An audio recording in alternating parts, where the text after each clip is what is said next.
Amis de langue française, je vous salue dans le beau nom de Jésus-Christ. Alors, comme nous approchons de Noël, laissez-moi partager avec vous ce passage dans le Nouveau Testament qui se trouve dans Luc, chapitre 2, versets 8-17, et qui nous rappelle comment cette venue du Messie est arrivée. Il y avait dans cette même contrée des bergers qui paissaient dans les champs les veillées de la nuit pour garder leurs troupeaux. Et voici, un ange du Seigneur leur apparut, et la gloire du Seigneur resplendit autour d'eux. Ils furent saisis d'une grande frayeur. Mais l'ange leur dit, ne craignez point, car je vous annonce une bonne nouvelle, qui sera pour tout le peuple le sujet d'une grande joie. C'est aujourd'hui, dans la ville de David, vous allez d'un Sauveur, qui est le Christ, le Seigneur. Et voici à quel signe vous le reconnaîtrez.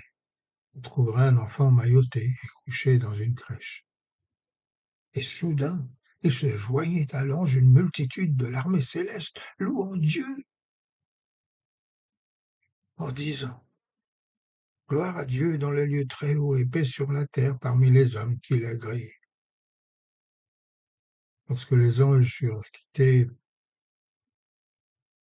les bergers pour retourner au ciel, ceux-ci se dirent les uns aux autres, bon, jusqu'à Bethléem et voyons ce qui est arrivé, ce que le Seigneur nous a fait connaître.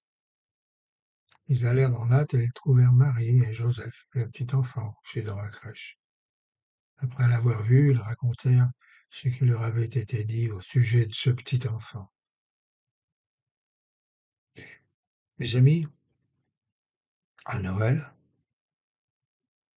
on parle beaucoup de Marie, d'Élisabeth, de Zacharia, des bergers, des mages, du roi Hérode, mais pratiquement jamais des anges. Mais tenez, avez-vous jamais réalisé que le premier cantique de Noël fut chanté par des anges et non pas par des êtres humains? Lorsque nous regardons le verset 14 du chapitre 2 de l'évangile de Luc, nous apprenons au travers de ce cantique de grandes vérités sur ces êtres célestes, mais aussi sur ce qu'ils attendent de nous, les êtres humains. Mais pour commencer, que savons-nous d'eux? Ce sont des esprits au service de Dieu. Hébreux chapitre 1 verset 14. Envoyés pour exercer un ministère en faveur de ceux qui doivent hériter du salut. Ils nous aident dans notre vie avec Dieu et avec les hommes. Ils nous secourent. 2 Chroniques, chapitre 32, verset 21, et sont envoyés par Dieu lorsqu'un danger nous menace. Ils nous défendent. Regardez au psaume 34. Quand un malheureux crie, l'Éternel entend et il le sauve de toutes ses détresses. L'ange de l'Éternel encampe autour de ceux qui le craignent et il les arrache du danger. Et puis dans Matthieu chapitre 1 verset 20, nous apprenons qu'ils nous avertissent d'un danger. Dans le Nouveau Testament, nous apprenons également qu'il nous fortifie, nous protège, nous conseille, nous ouvre les portes des prisons, nous parle et nous chante des cantiques au milieu de la nuit. Mes amis, nous ne devrions jamais oublier, regardant la parole de Dieu, combien les anges sont des alliés sûrs, ambassadeurs de notre Père céleste, au service des pauvres humains que nous sommes. La Bible nous encourage de les aimer, mais nous ne devons pas les adorer, car l'on n'adore que Dieu seul. Ceci étant dit, le petit cantique de Noël qu'ils chantèrent au berger est un message à ne pas oublier. Les anges se font du souci pour nous. Ils s'inquiètent de la façon dont nous vivons ici-bas et sont prêts à nous venir en aide. Mais à la seule gloire de Dieu, attention. Gloire à Dieu, nous dit ce cantique. Non pas à nous, mais à ton nom, ô Éternel. Nous donnons la gloire. Psaume 115, verset 1.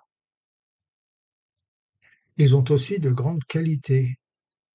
Ils ne sont pas envieux ni jaloux. En effet, lorsque certains d'entre eux tombèrent, entraînés par Satan qui avait la connaissance du bien et du mal, nulle part dans la Bible il est mentionné que Christ quitta son trône, qu'il prit la forme d'un ange, devint serviteur au milieu d'eux et mourut pour eux. Non. Ce qu'il fit pour nous, il ne le fit pas pour eux. Et cependant, ils sont là, à glorifier Dieu, le louant d'intervenir dans nos vies pour nous sauver. Une autre grande qualité chez ces anges est qu'ils ne sont pas orgueilleux. Cela ne les embarrasse pas de partager la bonne nouvelle de la naissance de Christ avec, tenez, des simples bergers. Et il faut voir comment. Pompe royale, de circonstance, le grand tralala, comme si la nouvelle était annoncée à César lui-même. Combien combien de chrétiens se font prier de donner leur témoignage et proclamer l'amour de Dieu. Les plus timides d'entre nous sont prêts à s'exprimer sur n'importe quel sujet, mais perdent la parole lorsqu'ils doivent partager leur foi. Et les anges, eux, ils ne se privent pas. C'est dans la joie brûlante de cet amour divin qu'ils partagent à qui veut l'entendre la merveilleuse nouvelle. Ceci étant dit, ils annoncent deux vérités. Les lieux très hauts sont remplis de la gloire de Dieu.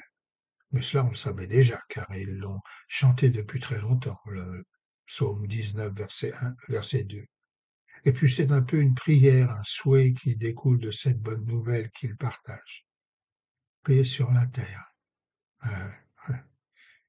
Les anges le savent bien, à moins que les hommes apprennent à glorifier Dieu et qu'ils le laissent les délivrer du péché, il y aura toujours des guerres entre parents, entre amis et ennemis, entre nations et royaumes.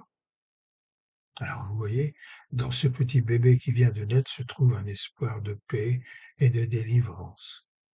Cherchez premièrement le royaume de Dieu et sa justice, il enseignera plus tard. Ce que les anges proclament également, c'est l'amour de ce Dieu pour tous les hommes, cette bienveillance qu'il a pour eux, ce désir de les sauver. L'apôtre Paul écrira plus tard, Dieu prouve son amour envers nous, parce que lorsque nous étions encore pécheurs, Christ est mort pour nous. Alors voilà pourquoi la venue de Jésus-Christ dans le monde se veut une occasion joyeuse. Dieu le Père ne nous a pas envoyé des cieux des êtres tristes, hideux et sombres, aux sombres visages, mais une multitude de l'armée céleste louant Dieu remplie de joie, afin que nous croyions à cette grande nouvelle qu'ils annoncent. Alors, ben, joignons-nous au concert des anges et célébrons toute l'année dans cette joie, cette venue du Sauveur pour tous les hommes.